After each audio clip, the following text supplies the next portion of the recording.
नमस्कार दोस्तों, स्वागत है आपका खबरनॉमिक्स में। उम्मीद करता हूँ आप सभी कुशल मंगल होंगे। अगर आप इस चैनल पर पहली बार आए हैं तो इसे सब्सक्राइब करिए और वीडियो पसंद आए तो लाइक का बटन दबाना बिल्कुल मत भूलिएगा। हर इंसान की अपनी एक फितरत होती है। कोई इंसान बहुत ही ईमानदार होता है, बहुत भरोसेमंद होता है, कुछ बहुत ही बेईमान होते हैं। आप उन पर किसी भी सूरत में भरोसा नहीं कर सकते हैं, चाहे चाहे वो जितनी भी कोशिश करे, चाहे कितनी भी कोई भी ऐसी बात हो जाए, आप उस पर भरोसा नहीं कर सकते। You just can't rely on that person. अब चाहे आप इंसानों की बात करें, चाहे आप देशों की बात करें। अब अगर हम देशों की बात करें तो भारत और इजराइल ज़बरदस्त गहरे दोस्त हैं। आज तक आपने ऐसी कोई भी घटना नहीं सुनी होगी, कोई भी ऐसा इंसिडेंट नहीं सुना होगा जब ये खबर निकल कर आए कि भारत ने इजराइल को धोखा दिया या इजराइल ने भारत को धोखा दिया। भारत और रूस इतने लंबे समय से इतने गहरे दोस्त हैं दोनों। कभी किसी ने किसी को धोखा नहीं दिया। लेकिन एक ऐसा देश है जिस पर आप बिल्कुल ही भरोसा नहीं कर सकते। जी हाँ, दिस नो रॉकेट साइंस।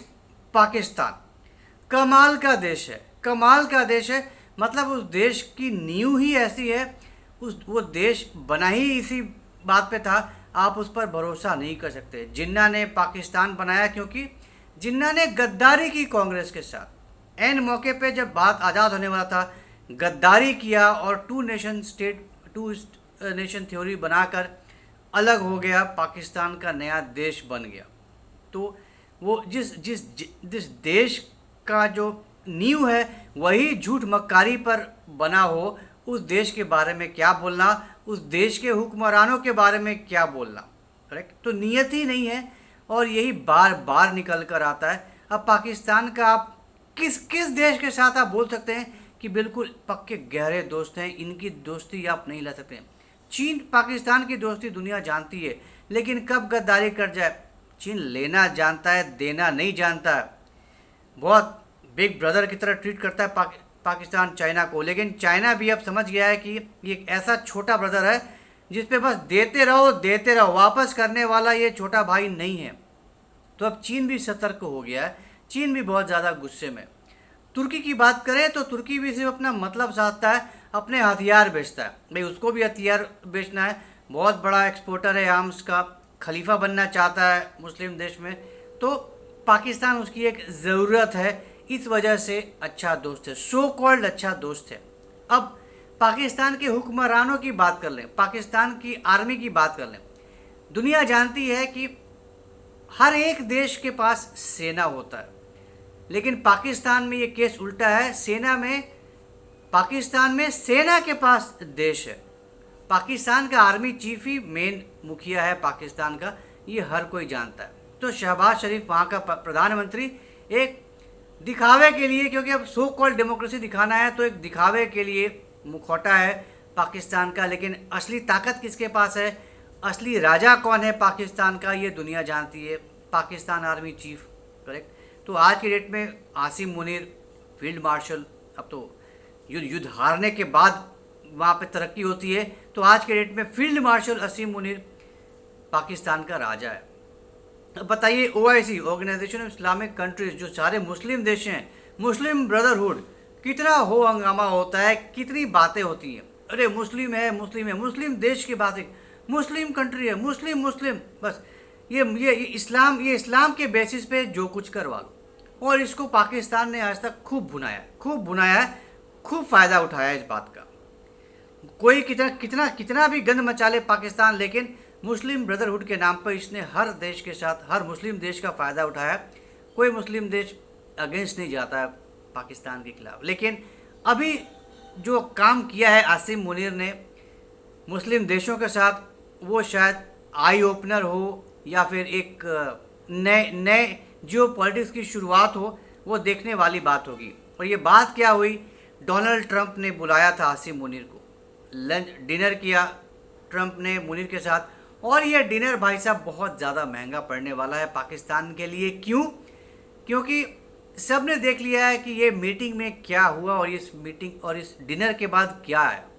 तो एक बिरयानी की खातिर, ट्रंप के साथ एक बिरयानी के खातिर आसिम मुनीर बिक गया ट्रंप के हाथों। ईरान नेबर है पाकिस्तान का, इतने लंबे समय से नो दुश्मन तो नहीं रहे पाकिस्तान और ईरान, दोस्त ही कह लीजिए। इतने विजिट्स होते थे, सब कुछ जानता था आसिम मुनीर, हर एक चीज़ जानता था ईरान के बारे में आसिम मुनीर। और आसिम मुनीर ने गद्दारी की ईरान के साथ, जाकर पूरा का पूरा भेद, एक भेद खोला ईरान के साथ, ईरान का अमेरिका के साथ। इतने सारे कमांडर्स मारे गए ईरान के, बिना गद्दारी के, बिना आसिम मुनीर के गद्दारी के ये संभव नहीं था। तो अब इतनी बड़ी गद्दारी की आसिम मुनीर ने, इतनी बड़ी गद्दारी की पाकिस्तान ने, तो बैठे बिठाए ईरान से दुश्मनी मोल ले ली, क्योंकि पाकिस्तान को डॉलर चाहिए होता है। भिखमंगा नंगा देश कि पैसे के लिए कुछ भी करेगा, डॉलर के लिए कुछ भी करेगा, किसी भी सो कॉल्ड दोस्त को छुरा घोंप सकता है, किसी को भी धोखा दे सकता है, किसी हद तक जा सकता है बेईमानी करने के लिए। और यही फितरत दिखाया पाकिस्तान ने, यही फितरत दिखाई आसिम मुनीर ने।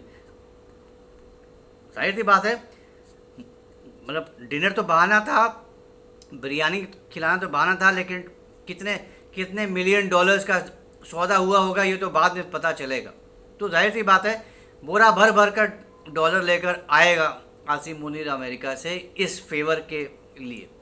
बहुत बड़ा फेवर किया आसिम मुनीर ने ट्रंप को। इसके बाद ही, मीटिंग डिनर के बाद ही, पाकिस्तान के इस धोखेबाजी के बाद ही ट्रंप ने ईरान पे हमला किया और इतनी ज़बरदस्त बर्बादी की। तीन न्यूक्लियर साइट्स बर्बाद कर दिए ईरान के, राइट। तो ये बिना पाकिस्तान के गद्दारी के संभव नहीं था अमेरिका के लिए।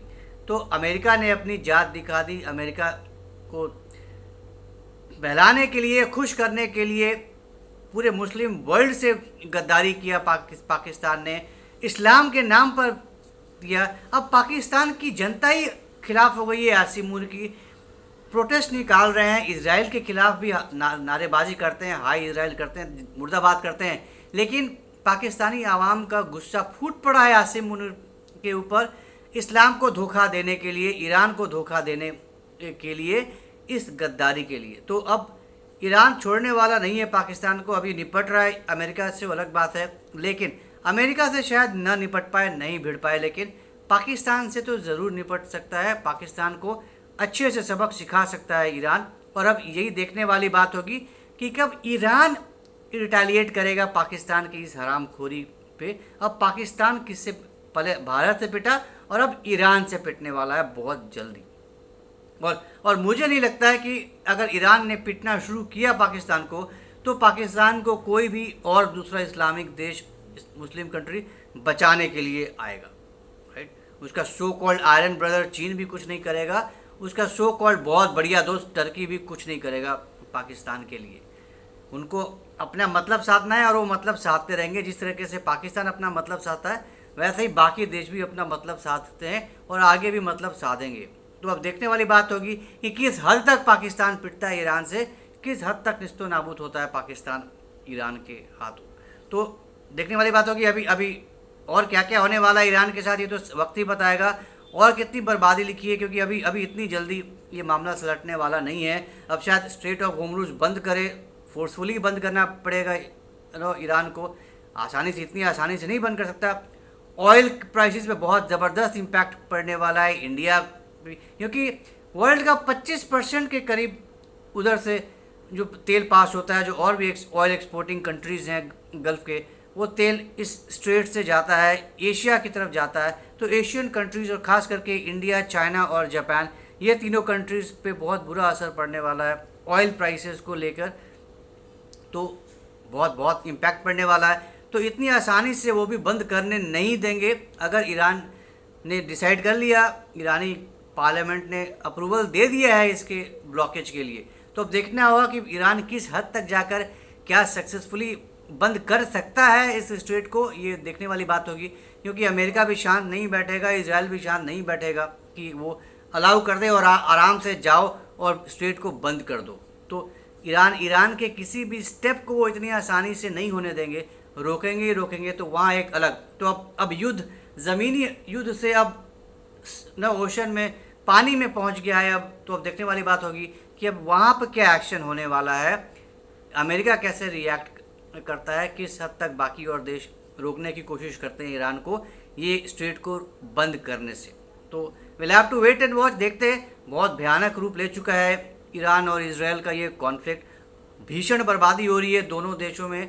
जितना भीषण अटैक करता है इजराइल, उतना ही भीषण अटैक करता है ईरान भी, और अब अमेरिका भी कूद चुका है। तो अब सीन बद से बदतर होता चला जा रहा है। देखना होगा अब और ये कितने दिन तक चलेगा। तो will have to wait and watch आगे क्या सिचुएशन होता है। तो उम्मीद करता हूँ आपको आज की ये जानकारी पसंद आई होगी। तो अगर आपको आज का ये कंटेंट अगर पसंद आया तो हमारे इस वीडियो को लाइक करिए, शेयर करिए और हमारे चैनल को सब्सक्राइब करना बिल्कुल मत भूलिए। बेल आइकन भी ज़रूर दबा दीजिएगा। तो जल्दी मिलेंगे कैसे नए इंटरेस्टिंग वीडियो के साथ। तब तक के लिए जय हिंद, जय अखंड भारत, नमस्कार।